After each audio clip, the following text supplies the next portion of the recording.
సరికొత్త రాజకీయం రోజుకో అప్డేట్ ఎన్నో పొలిటికల్ డెవలప్మెంట్స్ అన్నీ ఆయన చుట్టే విమర్శ అయినా పొగడ్త అయినా గులాబీ దళపతి చుట్టే తిరుగుతుంది.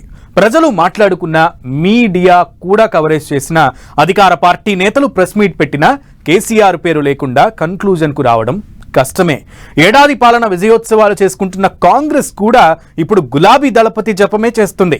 సంబరాలకు ఆహ్వానం అంటూ ఓవైపు, అసెంబ్లీకి రావాలంటూ సవాల్ చేస్తూ ఇంకోవైపు పొలిటికల్ హీట్ పెంచుతున్నారు. తెలంగాణ తల్లి విగ్రహావిష్కరణకు కేసీఆర్ వెళ్తారా? అసెంబ్లీ సమావేశాలకు హాజరవుతారా? గులాబీ దళపతి రాకకు సమయం ఆసన్నమైందా? సార్ ఫీల్డ్లోకి దిగేది ఎప్పుడు?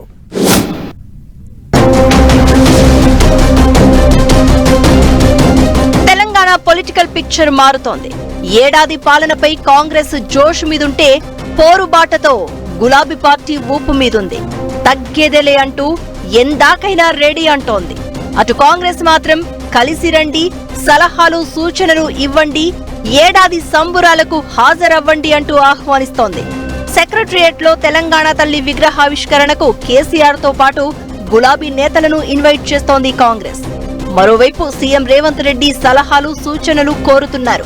అయితే వారం రోజుల కింద ఓ పబ్లిక్ మీటింగ్ లో మాట్లాడుతూ అసెంబ్లీకి రమ్మంటూ కేసీఆర్ కు సవాల్ విసిరారు రేవంత్.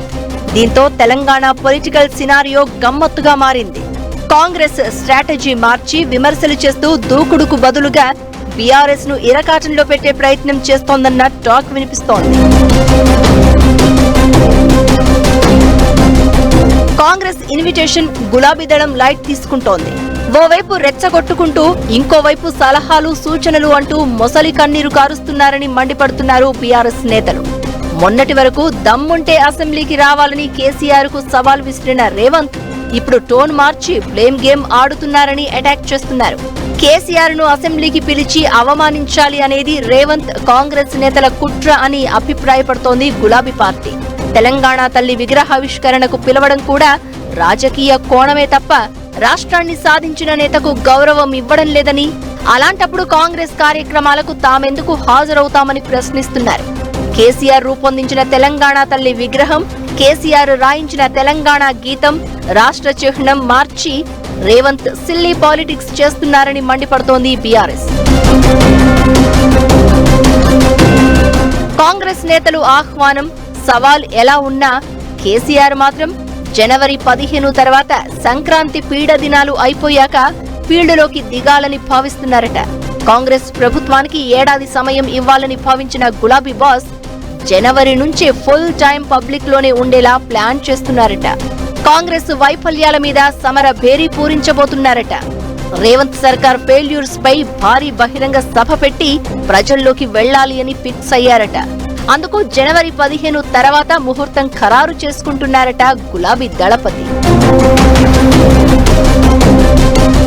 కేటీఆర్, హరీష్ రావు ప్రభుత్వంపై పోరాడుతూ ఫుల్ యాక్టివ్ గానే ఉన్నప్పటికీ కేసీఆర్ పొలిటికల్ గా యాక్టివ్ గా లేని లోటు మాత్రం స్పష్టంగా కనిపిస్తోందని అటు ప్రజలు, ఇటు రాజకీయ వర్గాల్లో అభిప్రాయాలు వ్యక్తమవుతున్నాయి. దీంతో రాష్ట్రంలో ప్రభుత్వం మారిన తర్వాత మరోసారి అసెంబ్లీ సమావేశాలు జరగబోతున్న వేళ కేసీఆర్ రాక గురించి విస్తృతంగా చర్చ జరుగుతోంది. అసెంబ్లీ బడ్జెట్ సెషన్ తొలి రోజు సభకు వచ్చిన కేసీఆర్ మీడియా పాయింట్ దగ్గర ప్రభుత్వ తీరును ఎండగట్టారు. ఆ తర్వాత ఎక్కడా బహిరంగ సభలు కానీ ప్రెస్ మీట్లు కానీ పెట్టలేదు. నేతలు, కార్యకర్తలతో వరుసగా భేటీ అవుతున్న కేసీఆర్ ఈ దఫా సమావేశాలకు హాజరవుతారా? ప్రజల తరపున ప్రభుత్వాన్ని ప్రశ్నిస్తారా అన్నదే ఇప్పుడు సస్పెన్స్ గా మారింది.